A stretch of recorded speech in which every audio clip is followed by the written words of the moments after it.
នេះប្រជាជនចេញទៅចេញមកគេហៅយាយតពុកគឺដើមឈើហ្នឹងគាត់គោរពបូជាហើយតបុកយើងត្រូវតបុកអញ្ចឹងបានន័យថាយើងកុំឲ្យដួលយើងបុក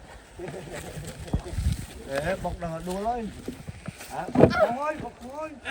ពីហូរលើគុណណៃហ្នឹង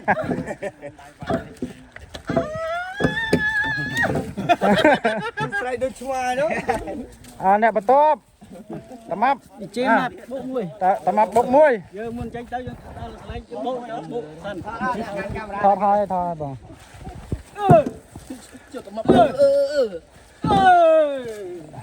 តបងជើញបងជើញលោកយាយអើយសុំឲ្យលោកយាយស្រួល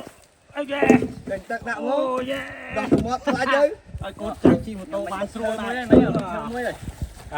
ឈើមួយដួលមកផ្លែត3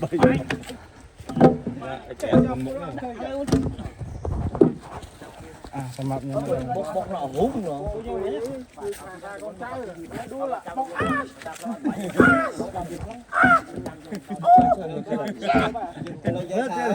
ចាបាយបុកចឹងមិនខ្លាំង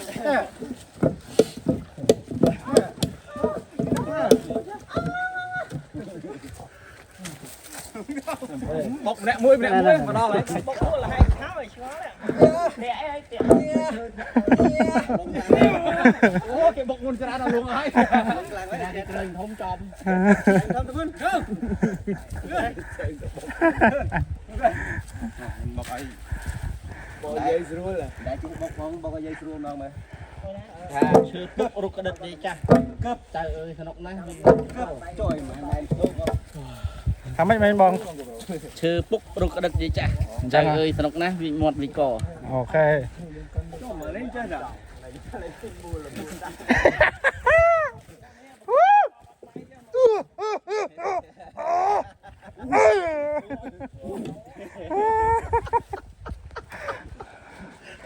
មែនមកនៅ